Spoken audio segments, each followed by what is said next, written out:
오늘 설교 제목은 복 있는 사람이 되자입니다. 오늘 설교는 설교를 들으시는 여러분과 저 우리 모두 다 복 있는 사람이 될 수 있다는 것이 핵심입니다. 우리는 다 복 있는 사람이 될 수 있습니다. 만약 여러분이 진실로 복 있는 사람이 되기를 원한다면 오늘 시편 1편 말씀을 잘 들으시기를 바랍니다.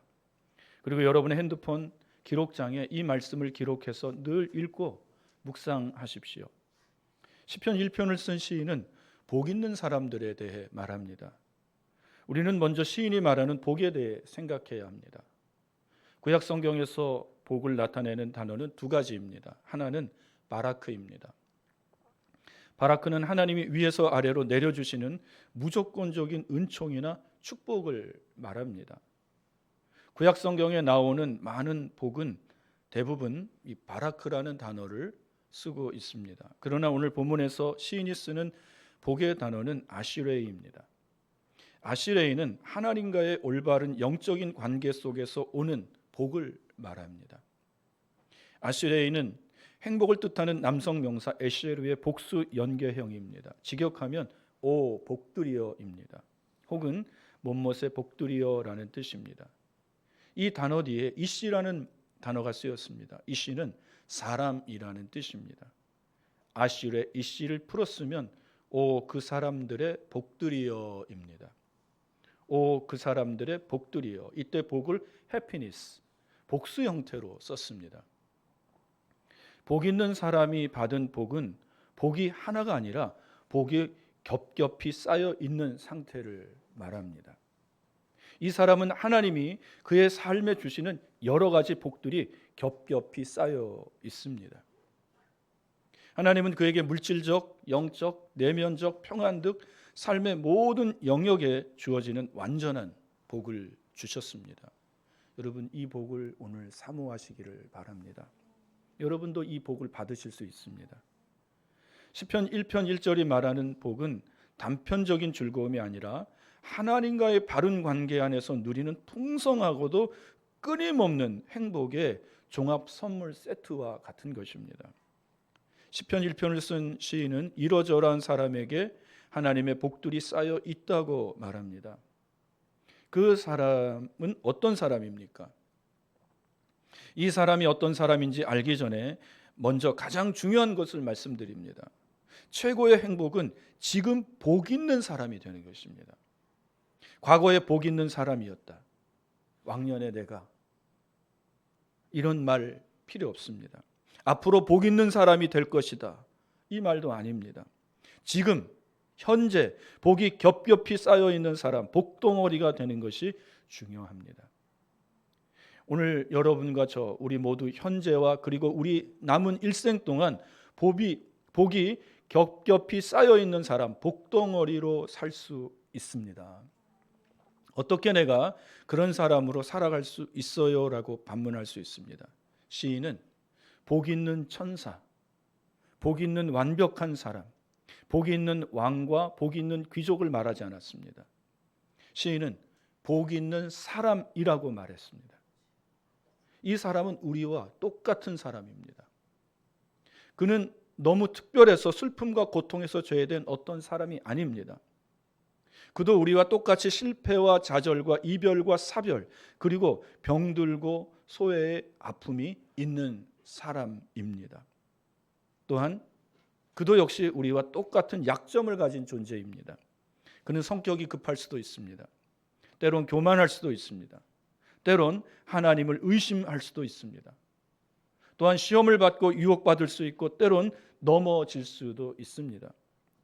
그럼에도 불구하고 그는 여전히 복 있는 사람입니다. 왜냐하면 그가 이런 상황 속에서도 여전히 하나님을 찾고 하나님을 의지하려 하기 때문입니다.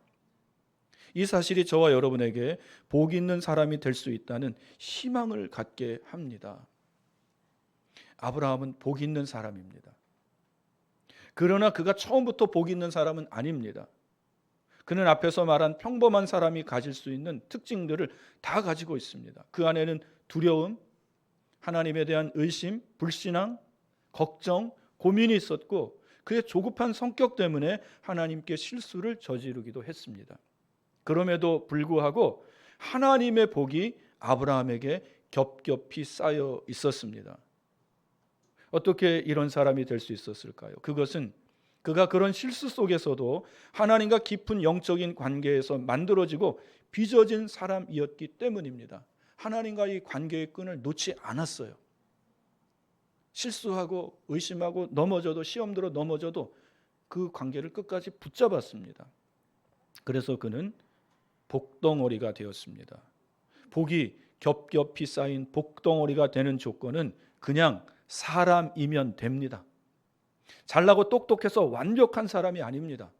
그런 사람은 없습니다. 그냥 삶에서 실수가 많고 죄가 있어도 그가 사람이면 됩니다.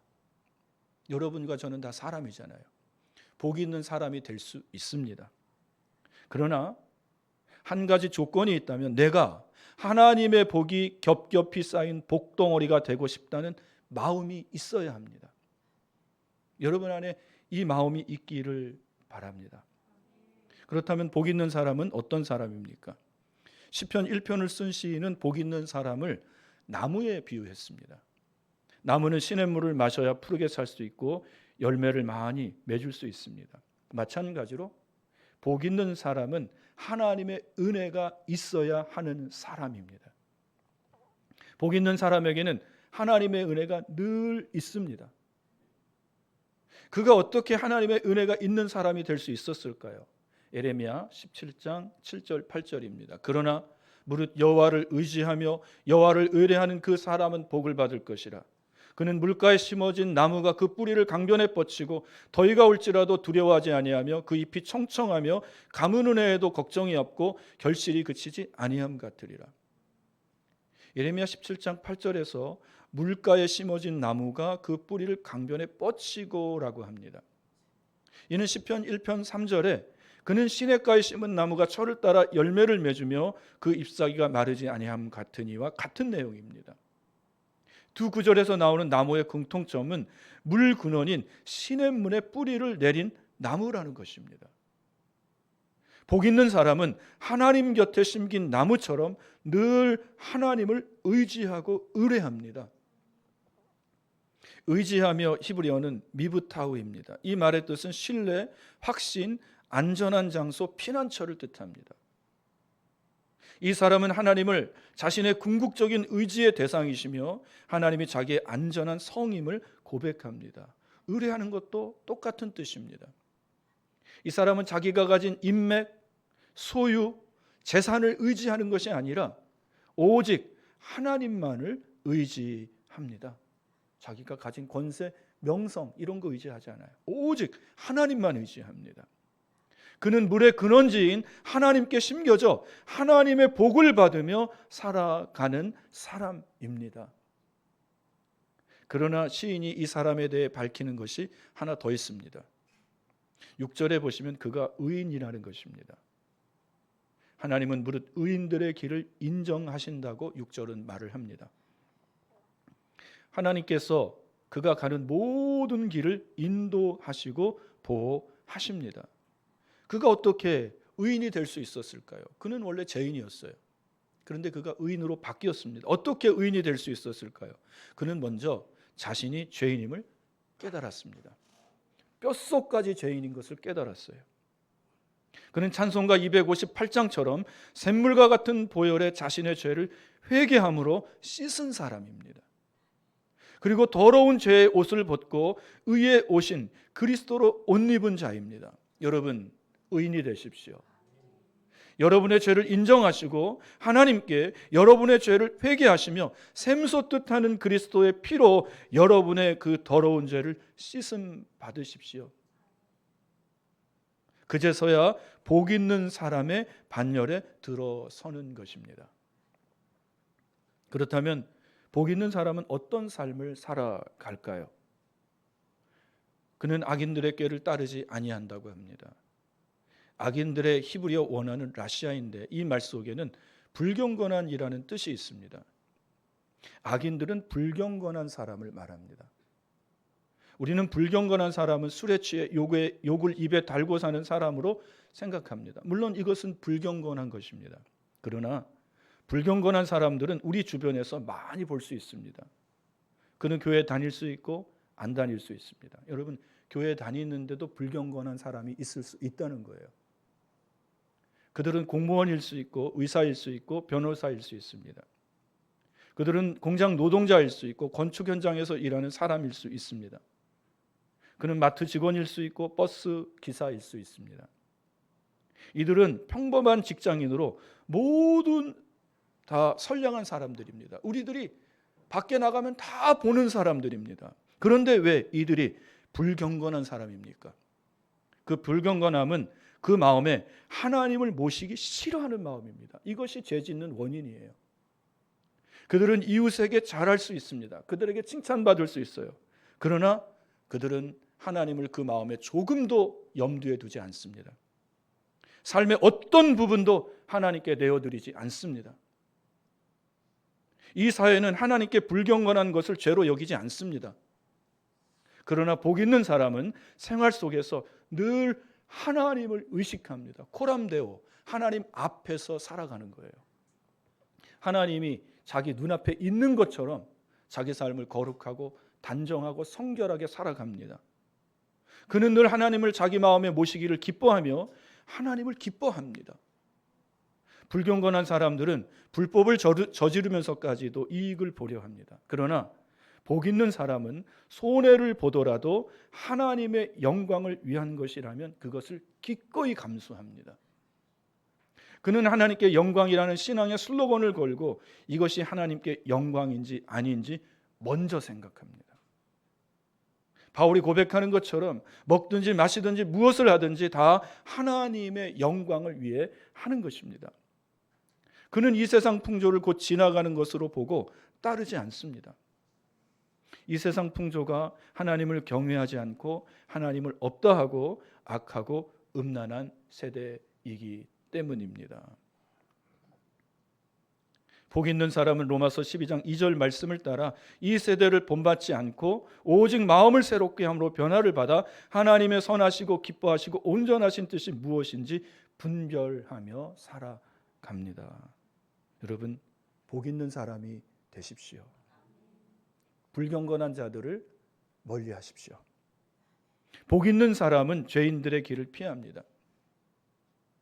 예전에 미국의 한 젊은 목사님이 Run, 달아나라는 제목으로 설교한 내용이 생각납니다. 이 목사님의 설교 핵심은 죄를 짓는 자리에서 달아나라는 것입니다. 여러분이 죄 짓는 자리에 우연히 그 길에 들어섰습니까? Run, 도망치라는 거예요. 요셉이 자기 주인 보디발의 아내의 유혹을 받을 때 그 자리를 피해 달아난 것처럼 죄의 유혹에 있는 자리에서 달아나라는 것입니다. 여러분, 그 자리에서 도망치십시오. 그 자리에 있지 마세요. 복 있는 사람은 죄인의 길에서 달아납니다. 아니, 그는 더 적극적으로 죄인들의 있는 곳에 가지 않습니다. 그는 죄인들이 모여서 파티하는 장소에 가지 않습니다. 그들이 파티 장소에 모여서 하는 것을 보십시오. 술이 있습니다. 고급스러운 와인이 있고 그것을 먹으면서 자기의 명예를 자랑합니다. 은근히 자기를 과시해요. 자기가 입고 있는 명품 옷, 최고급 승용차를 자가용을 자랑합니다. 서로 칭찬하며 서로 높여주며 서로 즐거워합니다. 교만이 하늘을 찔러요. 어떤 사람들은 음란한 마음을 품고 이성을 바라보기도 합니다. 자기의 멋진 몸매를 자랑하기 위하여 몸에 다 드러나는 옷을 입고 드레스복을 입고 그 자리에 나타나요. 여러분, 그곳에는 하나님이 없습니다. 의인은 이들과 공적인 일 외에는 이들의 길을 피합니다. 여러분, 복 있는 사람이 되십시오. 죄인들의 길에서 멀어지십시오. 또 복 있는 사람은 오만한 자들의 자리에 앉지 않습니다. 베드로후서 2장 7절 8절입니다. 무법한 자들의 음란한 행실로 말미암아 고통당하는 의로운 롯을 건지셨으니 이는 이 의인이 그들 중에 거하며 날마다 저 불법한 행실을 보고 들으므로 그 의로운 심령이 상함이라. 베드로 사도는 롯을 의로운 사람으로 설명했습니다. 소돔성 사람들은 동성연애를 했습니다. 그때부터요. 구약 시대 때부터. 소도마이트, 소돔, 이 동성연애라는 뜻입니다. 그들은 하나님을 무시하고 멸시했습니다. 하나님을 멸시하는 자들은 오만한 자들입니다. 그들은 마음에 이르기를 하나님이 없다고 합니다. 그래서 마음껏 죄짓고 살아가는 거예요. 의로운 롯은 이것을 보고 심령이 상했습니다. 그는 복 있는 사람으로 이들과 멀리 했습니다. 사랑하는 여러분, 오만한 자와 멀리 하십시오. 그를 혼자 있게 놓아두십시오. 왜 그래야 할까요? 금묵자욱, 묵을 가까이 하는 자는 거머집니다. 근주자적, 붉은 물감을 가까이 하는 자는 붉어집니다. 이 한자 수고는 가까이 하는 사람에게 받는 영향력을 의미합니다. 나쁜 사람과 함께 있으면 나쁜 영향력을 받고 좋은 사람과 함께 있으면 좋은 영향력을 받는다는 것입니다. 나는 그들과 함께 있어도 오염되지 않아. 여러분 자신하지 마십시오. 어느 순간에 다 오염이 되어 있고 그들을 따라가고 있습니다. 그러므로 불경건한 사람들과 죄인들과 오만한 사람들과 함께 하지 마십시오. 그들과 교제를 끊으십시오. 그러면 여러분은 복 있는 사람은 참 따분하고 재미없는 사람이라고 생각할 수 있습니다. 그러나 복 있는 사람의 즐거움은 따로 있습니다. 즐거움이 없이 어떻게 삽니까? 복 있는 사람의 즐거움이 따로 있어요. 그 즐거움이 무엇입니까? 본문 2절 초반절입니다. 복 있는 사람은 여호와의 율법을 즐거워합니다. 사람의 마음에는 항상 무언가로 채워져 있습니다. 그 채워져 있는 것이 즐거움입니다. 이 즐거움 없이는 살 수가 없어요. 먹는 거 좋아하는 사람은요, 이 먹는 거 따라가서 먹어야 됩니다. 어떤 죄를 좋아하는 사람은 거기 따라가서 그거 즐겨야 돼요. 여러분, 이것이 복 없는 거예요. 여러분의 마음에는 어떤 즐거움으로 가득 채워져 있습니까? 오늘은 내가 어디 가서 술을 마시고 누구를 만나서 이렇게 죄에 탐닉하고, 여러분 거기 가보세요. 다 세상 재미와 세상 쾌락으로 여러분 가득히 채워져 있습니까? 그것을 탐닉하고 그것이 마음에 채워져 있습니까? 그것은 죄로 내 영혼을 더럽히는 것입니다. 그러나 복 있는 사람은 그 마음에 여호와의 율법으로 채워져 있습니다. 그 율법을 즐거워해요. 어떻게 즐거워하냐? 시편 19편 10절입니다. 금 곧 많은 순금보다 더 사모할 것이요 꿀과 송이꿀보다 더 달도다. 순금은 순도 100% 금입니다. 사람들은 순금을 좋아합니다. 그래서 여러분 이 맛집에 사장님 가면요, 전부 다 이게 목에 순금을 치렁치렁 걸고 있고 손가락에 금목걸이, 금반지 다 차고 있습니다. 번쩍번쩍 자랑하는 거죠. 송이꿀은 벌집에서 갓 짜낸 자연스럽게 흘러내리는 아주 신선하고 순수한 상태의 꿀입니다. 이 송이꿀은 인간이 맛볼 수 있는 최고의 달콤함을 상징합니다. 다윗은 하나님의 말씀이 세상에서 가장 귀한 보물인 순금보다 더 사모할 가치가 있다고 말하는 거예요. 부자 몸에 걸린 그 번쩍번쩍 빛나는 그 황금색, 그것보다도 나는 하나님의 말씀이 더 좋다. 육적인 어떤 즐거움을 주는 갖다 낸 송이꿀보다 영혼의 더 큰 기쁨을 그 말씀이 나에게 준다고 고백했습니다. 시편 119편을 쓴 시인도 103절에서 주의 말씀의 맛이 내게 어찌 그리 단지요 내 입에 꿀보다 더 다니다라고 고백했습니다. 이들은 복 있는 사람들입니다. 왜냐하면 이들이 여호와의 율법을 즐거워하기 때문입니다. 또 복 있는 사람의 즐거움이 무엇입니까? 복 있는 사람들과의 교제 속에서 즐거움을 누리는 거예요. 복 있는 사람들은 그 속에 하나님의 말씀이 있습니다. 그 말씀이 우리 영혼을 살립니다. 살지게 합니다. 그 말씀을 가진 자들의 모임 속에서 함께 그 말씀을 나누며 그는 즐거워합니다. 고상한 즐거움이죠. 여러분, 타락한 즐거움이 아닌 이런 복된 즐거움이 여러분 안에 있기를 바랍니다. 이것을 사모하십시오. 이런 즐거움이 저와 여러분 안에 충만히 있기를 축복합니다.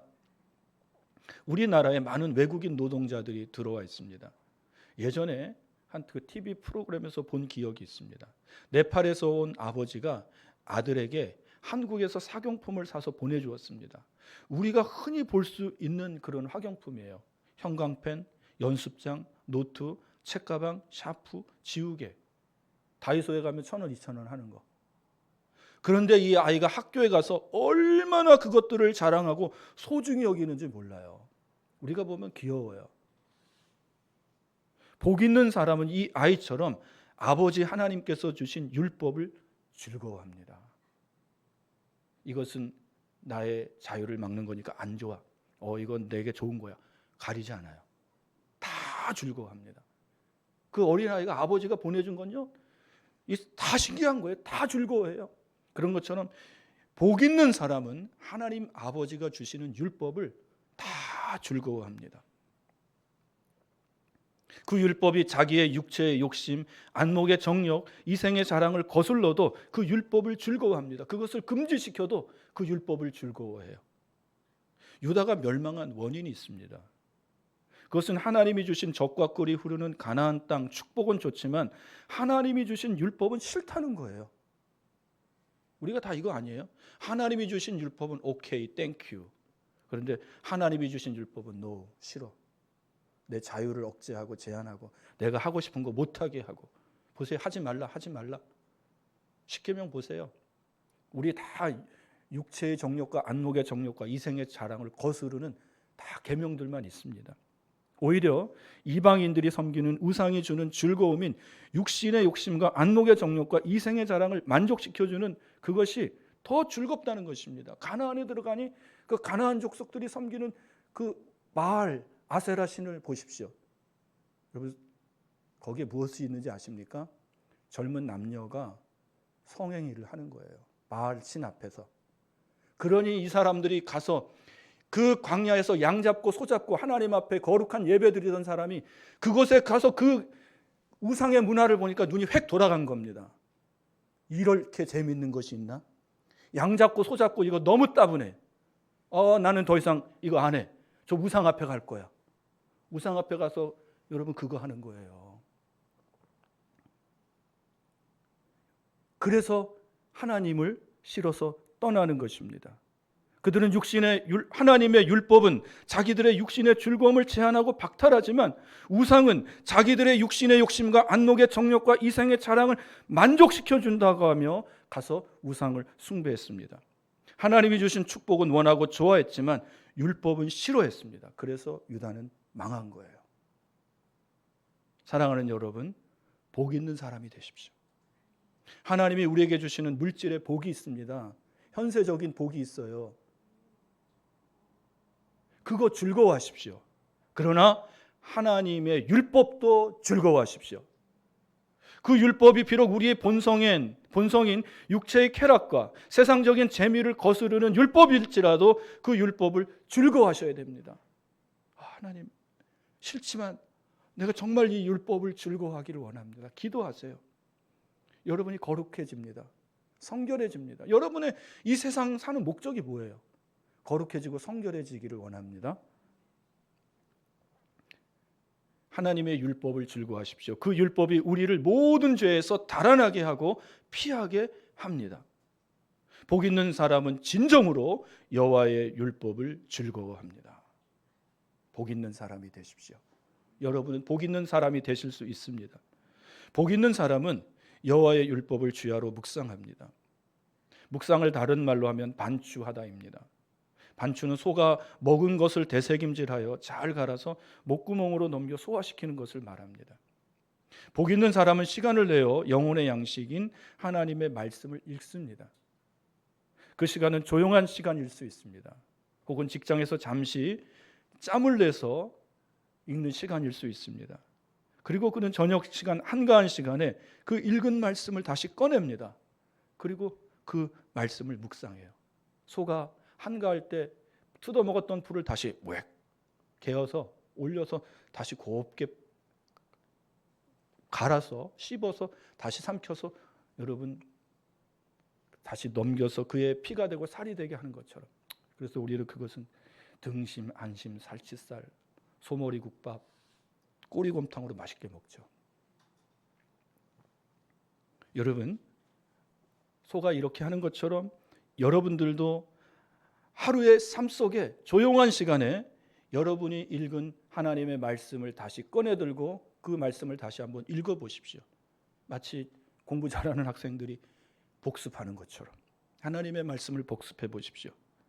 그 말씀 묵상을 통해 하루 여러분의 삶을 되돌아보며 회개하고 결단하시기를 바랍니다. 주여 나를 도와주십시오. 사랑하는 여러분, 진정으로 복 있는 사람이 되고 싶으십니까? 성경을 읽으십시오. 성경은 다 복 있는 사람들의 이야기예요. 하나님의 복을 받고 살았던 사람들의 이야기가 성경입니다. 우리가 이 복을 사모하십시오. 이 복된 사람이 되기를 원하십시오. 여러분은 복 있는 사람이 될 수 있습니다. 성경을 읽으십시오. 처음에는 잘 안 읽혀질 것입니다. 그래서 어떤 사람들은 창세기 열심히 읽다가 레위기에 가면 침자국이 있어요. 거기에 자다가 침 흘리고 졸다가 자다가 뭐 세상 노래 같네요. 졸다가 자다가 그거 배고 잠을 잡니다. 그러나 여러분 힘써서 성경을 읽으십시오. 읽을 때 소리를 내서 읽으십시오. 우리 옛 선비들이 이 맹자왈 공자왈 할 때 다 소리 내서 읽잖아요. 소리 내서 읽으면 눈은 성경을 보고 입은 성경을 읽고 귀는 성경을 듣습니다. 그리고 그 말씀을 시간을 내서 다시 꺼내서 소처럼 그 말씀을 되새김질하십시오. 그러면 그 말씀이 여러분의 심령에 새겨지고 그 말씀이 여러분을 가르치고 인도할 것입니다. 묵상한 그 말씀이 영혼의 뼈가 되고 살이 되어 여러분의 영혼을 만족시켜 줄 것입니다. 복 있는 사람은 여호와의 율법을 읽기를 즐거워하며 그 읽은 말씀을 묵상하며 자기 삶에 적용시키기를 즐거워합니다. 사랑하는 여러분, 복 있는 사람이 되십시오. 교회 올 때도 여러분 영혼의 양식을 먹는 시간입니다. 누군가에 이끌려서 소가 푸죽간에 끌려가는 것처럼 끌려오지 마시고 밝고 초롱초롱한 눈으로 발걸음도 가볍게 주님의 성전으로 오시기를 축복합니다. 여러분 집에 앉아서 TV 보고 잠자면 그거 좋습니까? 여러분 많은 생각들이 나를 엄습해오고 두려운 마음, 하나님의 말씀을 들으세요. 이곳으로 오시라는 거예요. 이 사람이 복 있는 사람의 그런 삶을 살아갈 가능성이 있는 사람입니다. 여러분이 복 있는 사람이 되면 하나님께 받는 복이 있습니다. 이게 중요해요. 하나님이 주시는 복이 있어요. 복 있는 사람은 복 있는 사람이 받는 복은 좋은 자리를 선점하는 복이 있습니다. 여러분의 인생에서 좋은 자리를 선점하십시오. 설교 서두에서 밝힌 것처럼 시인은 복이 있는 사람을 나무에 비유했습니다. 이 나무는 바람에 날려와 저절로 심겨진 나무가 아닙니다. 하나님이 이 사람을 좋은 나무를 심듯이 좋은 곳에 심었습니다. 하나님이 이 사람을 심은 곳은 시냇가입니다. 이 시냇가는 가뭄이 와도 마르지 않는 시냇가입니다. 이 시냇가는 물의 수원지, 물의 근원지이신 하나님입니다. 이 사람을 얼마나 사랑하셨는지, 이 사람이 얼마나 하나님과 교제하며 살기를 원했는지 그 마음을 보신 거예요. 얘는 복 있는 아이구나. 내 옆에 심어두자. 그리고 내 곁에서 나랑 교제하고 살자. 너는 내 옆에 심어라. 하나님이 심어줍니다. 여러분의 인생에 있어서도 하나님이 좋은 자리로 인도하여 주시기를 원합니다. 그 자리를 하나님이 선점해 주세요. 미리 가셔서 딱 찍어주. 그것이 가나안이거든요. 에스겔 읽어보세요. 거기에 있는 젖과 꿀이 흐르고 내가 너희를 위하여 미리 찍어둔 땅이라고 합니다. 하나님이 복 있는 사람은 좋은 것을 찍어주셔요. 거기로 인도하십니다. 하나님은 이 사람을 하나님 곁에 두셨습니다. 그리고 하나님의 복을 그 사람에 계속 시냇물을 흘려보내듯이 계속 흘려보내 주십니다. 이것이 물된 동산 같은 삶이에요. 아무리 많은 물이 내게서 빠져나가도 흘러가도 하나님이 그 물을 그대로 부어주십니다. 계속 채워져요. 내 영혼이, 내 가업이, 내 사업터가, 내 직장이, 내 자녀가 계속 하나님이 부어주시고 채워주시고. 그래서 이 사람이 받는 복이 무엇입니까? 그는 철을 따라 열매를 맺는 복이 있습니다. 마르지 않아요. 그래서 어제 바람이 몹시 불어서 그 집에 들어가 보니까 그 현관에 이 마른 나무 가지들이 다 들어와 있더라고요.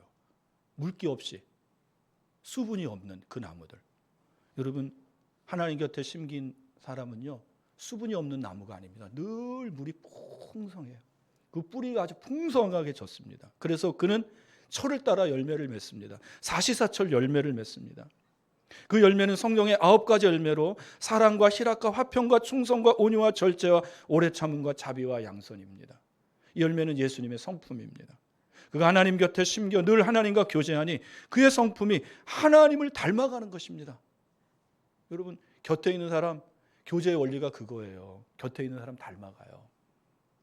이 열매는 영적인 열매입니다. 그러나 그의 열매 중에는 하나님이 주시는 현세적인 복의 열매도 있습니다. 우리는 영적인 열매만 다 아니요. 하나님 이 세상 살아가실 때 여러분의 필요한 모든 복을 주셔요. 그게 현재적인 복입니다. 그 열매의 복은 요한삼서 1장 2절처럼 내 영혼이 잘됨 같이 범사에 잘되고 강건한 복입니다. 잘됨, 헬라어 유오드다입니다. 이 뜻은 좋은 길을 가다 형통하다라는 뜻입니다. 이 말씀은 모든 복의 근거가 영적인 건강함에 있음을 강조합니다. 하나님과의 관계가 바르게 정립되어 주야로 여호와의 말씀을 즐거워하며 묵상하는 것이 삶의 모든 삶보다 우선되어야 한다는 거예요. 여러분이 정말 복 있는 사람이 되기를 원하십니까? 범사, 모든 일 그것보다, 건강의 복보다 먼저 하나님과 영적인 관계를 여러분 설정하셔야 됩니다. 왜냐하면 복의 근원이 하나님이기 때문에. 제가 늘 하는 말이 있어요. 여러분이 일을 하실 때 노력해서 되는 사람이 있는데 안 되는 사람이 있습니다. 근데 어떤 사람은 가만히 있어도 되는 사람이 있어요.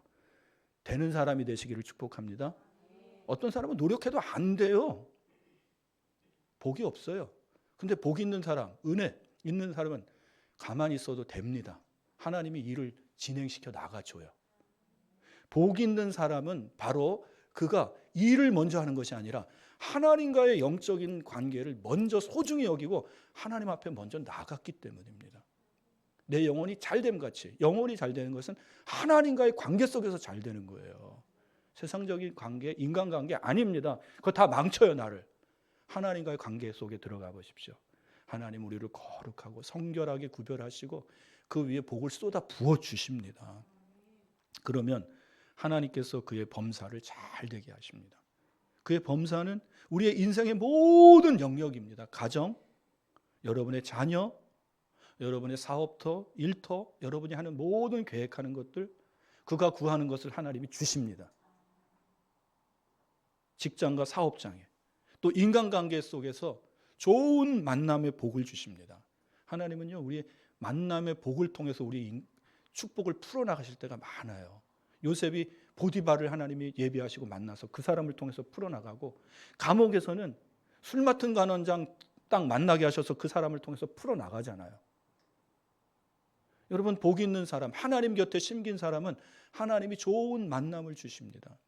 저는 지금 우리 큰딸이 관연했기 때문에 이 좋은 만남을 위해서 많이 기도하고 있습니다. 하나님이 그 만남을 예비해 주실 줄로 믿습니다. 왜냐하면 그 딸이 여호와의 곁에 심긴 나무 같은 사람이기 때문입니다. 여러분도 그 사람이 되십시오. 하나님이 여러분을 형통하게 해주십니다. 여러분의 자녀를 형통하게 해주십니다. 그는 또 육체가 강건합니다. 몸이 병들지 않고 장수하게 하십니다. 여러분, 왜 병듭니까? 먹지 말라는 거 먹어서 그래요. 하나님 먹지 마, 술 먹지 마. 여러분, 술이 모든 몸의 병의 근원입니다. 하나님이 그거 먹지 말래요. 기름 먹지 말래요, 많이. 기름은 다 태워서 하나님께 드리라. 좋은 건 하나님이 다 잡수시네. 반대로 생각해. 그거 나쁘니까 하나님 앞에 드리라는 거구나. 그리고 나한테 더 좋은 거 주시는구나. 여러분 좀 역발상으로 한번 생각해 보세요. 하나님은 좋은 것 주시기를 원하십니다. 육체의 건강 주십니다. 먹지 말라는 거 드시지 마세요. 여러분 오래 건강하게 살고 싶잖아요. 아파서 폐결되고 자녀들 힘들고 그거 아니잖아요. 하나님 경외하는 자는 하나님이 건강을 주십니다. 장수를 주십니다. 병들어도 하나님이 고쳐주십니다. 복 있는 사람에게는 형통한 복을 주시고 이 사람에게 영적인 아름다움이 있습니다. 그 영적인 아름다움은 영적인 성장과 성숙입니다. 그가 하나님의 은혜의 시냇물에 심겨져 영적 자양분인 하나님의 은혜 말씀을 계속 받기 때문에 그는 영적으로 계속 성장하고 성숙해요. 그리고 그는 계속 하나님의 열매를 맺고 많은 사람들을 풍성하게 합니다. 그 사람 곁에 가보세요. 풍성해져요. 본문 6절입니다. 어떻게 계속 그가 복 있는 사람으로 살아갈 수 있을까요? 무릇 의인들의 길은 여호와께서 인정하시나. 이 사람은 하나님께서 인정하시는 의인입니다. 하나님께서 의인인 이 사람의 길을 인정하십니다. 인정한다는 이 말은 히브리어로 야다입니다. 야다는 부부지간에 쓰는 말입니다. 부부가 서로 살아가면서 서로 깊이 알아갑니다.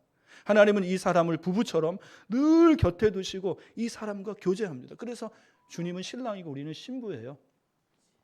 하나님은 이 사람이 완전한 사람이 아니라 체질이 연약한 사람임을 아십니다.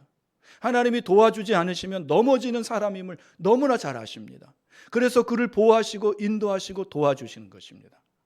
이 사람은 자기의 죄를 인정하고 회개하였고 하나님의 인정을 받는 의인이 되었습니다. 이 사람이 복 있는 사람입니다. 사랑하는 여러분, 이제부터 복 있는 사람으로 살고 싶으십니까? 이 복이 탐나세요? 네, 탐나셔야 됩니다. 과거에 복 있는 사람으로 산 것 아무 소용없어요. 그게 뭐라고요? 미래에 복 있는 사람으로 살 것이다? 장담할 수 없습니다. 오히려 더 불행해질 수 있어요. 지금부터 죽을 때까지 복 있는 사람으로 사는 것이 중요합니다. 시편 1편을 쓴 시인은 여러분과 제가 복이 겹겹이 쌓여있는 사람, 복덩어리로 지금부터 살 수 있다고 말을 하는 거예요. 그 사람은 완전한 사람, 왕과 귀족이 아니라고 했죠. 우리처럼 평범한 사람이었습니다. 시험을 받고 넘어지고, 그러나 그가 복 있는 사람. 잠언 28장 13절에서 자기의 죄를 숨기는 자는 형통하지 못하나 죄를 자복하고 버리는 자는 불쌍히 여김을 받으리라 말씀하십니다. 여러분이 숨기고 있는 죄를 하나님께 자복하고 버리십시오.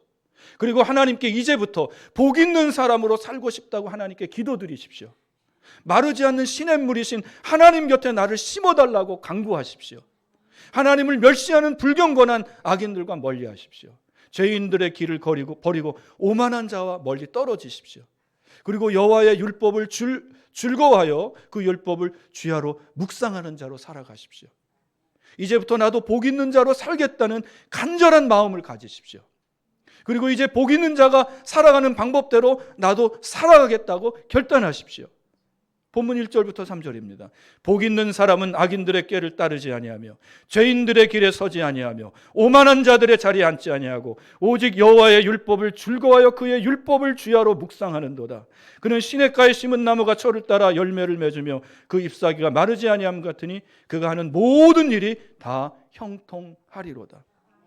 본문 1장 6절입니다. 무릇 의인들의 길은 여호와께서 인정하시나 악인들의 길은 망하리로다.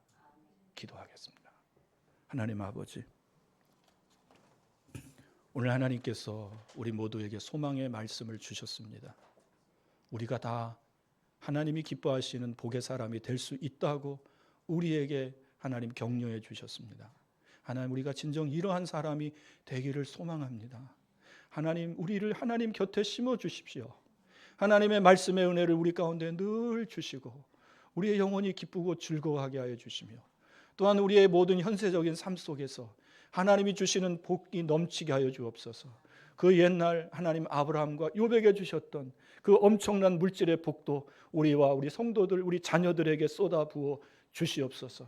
세상 사람들이 갖는 그 즐거움, 술과 또한 자기들끼리 높여주고 자기들끼리 교만해서 우습대는 그 즐거움이 아니라 하나님 앞에 겸손하여 말씀을 묵상하며 말씀 속에서 서로 하나님을 찬송하는 그러한 아버지 하나님 거룩한 즐거움이 우리 가운데 있게 하여 주시옵소서. 여호와의 말씀을 주야로 묵상하게 하시고 그 말씀 안에서 우리의 죄를 바라보며 회개케 하여 주시고 거룩을 다짐할 수 있도록 우리를 도와 주시옵소서. 우리가 여호와께서 인정하시는 의인의 길을 걷게 하여 주옵소서. 예수님의 이름으로 기도합니다. 아멘.